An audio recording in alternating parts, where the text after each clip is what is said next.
at commerce, leader of an international cabal of geniuses. And he will be presenting this evening, excuse me, Bordering on Excess, Perceptions of Fan Obsession and Anime Fans, Furries, and Star Wars Fans. Stephen, take it away. Thank you. So first off, I'd like to thank my collaborators, Kathy, Courtney, Plante, and Sharon, and my undergraduate research assistants who are no longer undergraduates, but still come with me to cons to help me collect data. If you can find our website, just Google Anime Research Project, and we're one of the few that pop up on the top. There you can download a book we put out last year for free. We're giving it away. Thank everybody who participates in our research. There you can also sign up for our email list where we'll email you anytime a major update to the project happens. For example, our next anime study is coming up in August, or you could take it in person if you're at Anime Fest. So fans are defined in a way as ardent supporters of some sort of interest. And it tends to have this negative connotation to it because it grew out of this idea of religious fanatics, as having the fans having some sort of pathology or abnormal obsession with something. If you go back to the psychology literature on fans, they'll tend to look at extreme behaviors. For example, writing threatening letters to celebrities, fans who stalk celebrities, or within the sport fan literature, fans who riot or engage in violence of some sort at the games or outside the games. There is, in terms of how have people measured this in psychology, there's the celebrity worship scale, which has different dimensions, but one of the dimensions is a pathological dimension. And it has items such as the participant rating, desire to learn more about the celebrity, a willingness to engage in illegal behaviors for the celebrity, or a desire to own objects such as a famous person used a napkin and you desire to own that napkin. And the scale came out in 2002, so there's been a good amount of research using it. And the pathological dimension is related to constructs such as neuroticism, which is part of the big 5 personality traits. And neuroticism is the one thing you do not want to rate high on that measure. It's related to a lot of bad stuff. Boredom proneness, dissociation, and obsessive compulsive tendencies are also related to this pathological dimension in terms of celebrity worship. A more recent measure has come out again, and when you look at fan research in psychology, it's almost all about sports. So this is another measure that came out in 2018, which is it's actually a little better at what I'll be talking about in terms of obsessive perceptions of obsessive behavior in different fandoms. But this one has 6 items, for example, thinking about sport all the time, finding it difficult to stop watching sport, consuming sport is something I cannot live without. And in this paper that the scale was published in, it was correlated with sensation-seeking fanship, which if you saw the prior talk is about your degree of connection with your object of fan interest. Obsessive passion, which I'm not going to talk about today, but it's the negative type of passion. There's also a positive passion dimension called a harmonious passion. And then also time and money spent on what fan interest, in this case, sport. So in the present study, and I'm going to talk about 2 studies, but they're connected in a way. But the first study and the present study, we got samples of anime fans, furries, and Star Wars fans, and we asked them an open-ended question. In your own words, do you think it's possible for an anime fan to take their interest in anime too far? And if so, when do you think that might be? So we went through all the results. We coded them for themes that appeared multiple times. Many of the fan responses, within the response, the multiple themes could have been coded. And some responses didn't fit at all. Here's some examples from Star Wars fans. Going too far is when somebody starts buying Funko Pops or Star Wars fans going too far when Reagan's proposed missile defense shield in the 1980s was proposed. But for the majority of people in these samples of fans, pretty much everyone agreed, yes, fans can go too far. So I'll go through the themes in terms of how we define them and give some examples from different fans. So the first theme was we termed life, and this was any time that your fan activities impede your day-to-day functioning in some way. For example, an anime fan said if it affects your quality of life, health, mental or physical, or safety of themselves or others in some way, or causes them impairment or distress somehow. And actually, this is kind of a clinical term for when something tends to be a disorder, when it is harming you or harming other people around you in some way that is distressing. And there's another example. Theme 2, we termed identity, and this revolved around when a fan's interest in, say, anime overtakes everything else about their identity. For example, it's all they can talk about. So there's a response from an anime fan. While having a passion for anime is fine, once anime, their most favorite thing, becomes the defining feature of their character and personality, it goes too far. A person should be more rounded. I think this that applies to all hobbies. There's an example from a furry when they literally cannot carry a conversation without bringing up furry stuff. That's when it's gone too far. Third theme we termed opinion.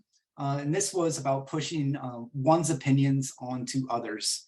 And that could be in terms of getting into arguments about whatever the fan content or show that they're watching, or pushing their opinions onto other people in some way. So there is an example from an anime fan. Some fans of anime tend to try to shove their fandom down other people's throats.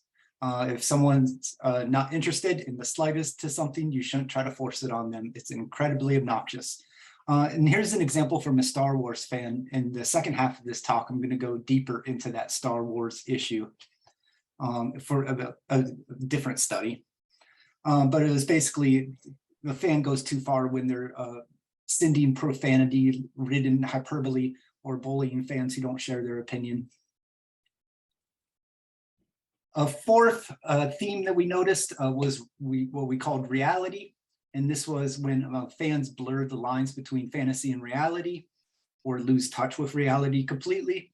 And then we also note that this is very similar to what in clinical psychology they call fantasy proneness, which is associated with dissociation. And there's an example from an anime fan. I think anime fans who take their interest too far are the ones who lose touch with reality and think that the real world operates like an anime. The fifth theme we term sexual. This should be self-evident, is that when fans show some unusual sexual attraction, typically toward a female character. An example from an anime fan in the data was when they have a waifu or buy a body pillow. Or an example from a Star Wars fan, getting off to alien characters and only ever talking about this. Another example from an anime fan about believing that hentai ecchi stuff is normal and then going out and sexually harassing women or making people feel uncomfortable. A sixth theme we noticed only showed up for anime fans, and that was what we called Japan.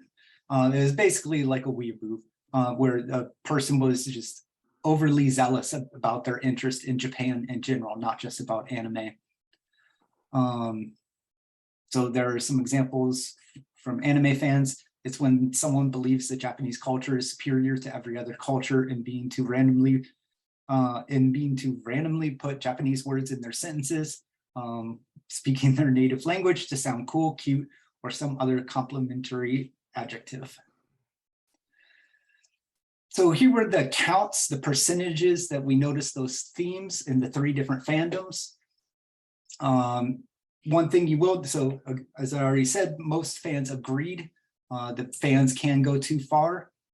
And one of the other things that we noticed was these are pretty similar themes across these 3 fandoms, suggesting that there's something going on in terms of common extreme behaviors that everybody in these fandoms perceives as being extreme. A couple outliers in this would be for Star Wars and the opinion dimension or theme. And of course, as I just mentioned, for anime fans, being overzealous about Japan in general. And so in the second half of this talk, I'll start in a second, I'll talk more about this Star Wars issue. So some conclusions from this extreme behavior is those prior studies where they were looking at stalkers of celebrities or rioting at sport games. Those researchers were really getting at rare behaviors. So it might be a good idea to go back and look at these more common, what are perceived by other fans as being extreme behaviors, and working those into measures instead of just extreme behaviors, doing research on extreme rare behaviors in fandoms. The results were pretty consistent. The themes popped up in all three of those fandoms, with the Star Wars and the opinions being a little in terms of harassing actors or movie creators, and then anime and weeaboos. Okay, so let's get a little bit deeper into this Star Wars issue. So I'd like to thank my collaborators on this study, which were Grace and Courtney. And I'm going to talk about 3 old characters and then 3 new characters. So there has been some criticism of the old movies in that the female characters were secondary to male characters, and they were portrayed as damsels in distress. And so these 3 characters we used in the study. And then when Disney got control of the intellectual property and started releasing movies, they tried to move towards more diversity and stronger female characters. The problem was the fans, some fans, created a backlash on social media. And so they were tweeting at the actors. I think both the actors who portrayed Rey and Rose got off Twitter for a time. I'm not sure if the might be back on there, I haven't checked. Due to harassment from fans. And the national media picked it up and were saying, well, a lot of these tweets look pretty racist and sexist. So the research that has been done on this issue, there have been 3 studies that I could find. One is by Proctor, who examined only tweets with the hashtag Black Stormtrooper. And their conclusion was that the controversy about racist and sexist social media from fans was overblown. And they said the fans were just talking about the Black Stormtrooper being part of the Star Wars canon or not. And I'm not going to get it.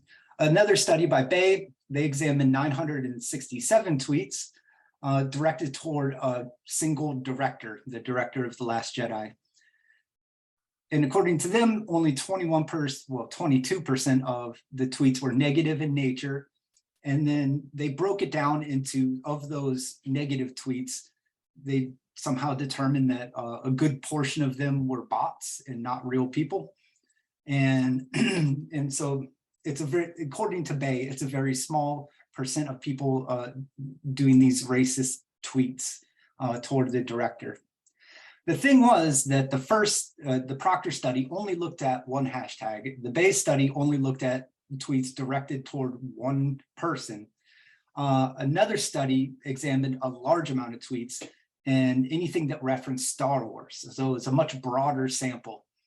And what they found was that, yes, the tweets that were directed that contained references to Rose Tico or Finn did contain more toxic language than the tweets referencing the original characters like Luke and Leia. So in the present study, we got a sample of Star Wars fans. We gave them a measure of ambivalent sexism. So ambivalent sexism is the most popular model of sexism in psychology. It says there are 2 types of sexism. The one is hostile sexism, which is just what you would think, like general dislike of women. There's an example item that so you would rate on strongly disagree to strongly agree whether or not you believe that women are too easily offended. The other dimension is benevolent sexism. And there is an example item from the measure, which is basically putting women on a pedestal, feeling like they need to be protected in some way. The two are related to one another. They're almost always correlated. And their reasoning is the researchers came up with this measure. They term it the carrot and the stick. So people will express benevolent sexism towards women when they're going along with their societal gender roles. But if women step outside of what is being prescribed or to them according to the traditional gender roles, then you see hostile sexism come out. And while I was putting this study together, I still, in my head, I did a presentation, probably at fans conference about this, because we also gave these measures to anime fans. And what we did in this study was we went through 9 different anime, randomly selected some, and then coded for various indicators of sexist portrayals of women. That was study 1. And we determined that, yes, anime does have sexist portrayals of women. And then in study 2, what we did was we gave measures to anime fans of how frequently they consume anime in this ambivalent sexism dimensions, hostile and benevolent ambivalent sexism dimensions, and then also genre preferences. And then somebody brought up at the talk, like, well, maybe it's just because there's more sexist content because people in Japan may be more sexist. Oh, I should also say, anime fans are low on sexism. Both of these measures, they scored very low. There was a cross-national study, and Japan and the US tend to be very, very similar on measures of hostile and benevolent sexism. So that, what you ever have that where 2 years later, you're still thinking about answering a question. Anyway, we also gave the Star Wars fans a measure of racism. There's an example item, and then we asked them to rate those 3 older characters and then the 3 newer characters on a measure of how much they like them, which is basically a measure of prejudice in a way. So in terms of the mean liking of the character, the old characters, so 50 would be the midpoint, 100 would be they love them. The older characters were rated higher, more likable. The newer characters were rated lower, and so more disliked, especially Rose. Just as I was saying, benevolent and hostile sexism are almost always correlated, and they were in our study. One thing I should probably go back to the literature and look that hostile sexism was pretty strongly correlated with racism. And then in terms of what the character liking for benevolent, there was a small but positive and significant correlation for benevolent sexism in Rey. In terms of hostile sexism, the more sexist you were, the less you liked Finn, Rey, and Rose. And I don't know why, but Leia also got a little hate on that. So the more sexist you were, the less you like Leia, hostile sexism. In terms of racism, the more racist you were on that measure, the less you liked Finn, Rey, and Rose. And then also Leia for some reason, but that association is about half of what the other characters were getting. So 0.2 versus 0.44. So those were what we call zero order correlations. We also ran a canonical correlation analysis. And what this does is when you have 2 groups of things that you want to see how they go together. So you can imagine on one side, there are benevolent sexism, hostile sexism, and racism. And on the other side are the likings of the different characters. And here are the results of that canonical correlation. And so function 1 is the main function, is because function 2 doesn't explain very much. So function 1, the hostile sexism and racism were the main loaders on that function. And then those were related to, so the more you were rated hostile sexism, the more racist the participant was on the scale, the less they liked Finn, the less they liked Rey, and the less they liked Rose. The 3 newer characters who were more diverse and showed stronger female roles. And keep doing that. On the second function, the main driver of function 2 was benevolent sexism. The more they rated higher, the higher they rated on benevolent sexism, the more they liked Rey, the character Rey. But again, that doesn't explain much. It was mostly driving the results were hostile sexism and racism, predicting dislike for the newer characters. So some conclusions from this study: hostile sexism and symbolic racism were both associated with greater dislike of those newer characters, and not so much for the older characters. So perhaps those tweets that the prior researchers were done, maybe there was some sexism and some racism in there, because clearly there's those associations are showing up in the fandom in terms of how much they like the newer characters. This data also speaks to the wider problem that there's maybe an issue of racism and sexism within these nerd geek cultures, which tend to be male dominated and mainly white. And then the interesting idea would be, because it's hard to ask on a measure, you know, how racist are you? But maybe you could get at an indirect way of seeing how racist, how, you know, extreme in terms of racism a person endorses by asking these proxy measures about diverse characters. But that's also, this was getting at the issue of why we saw a high percentage of fans saying that an extreme behavior is when they start harassing actors and production teams. Again, International Anime Research Project. Go to our website. You could get it at the book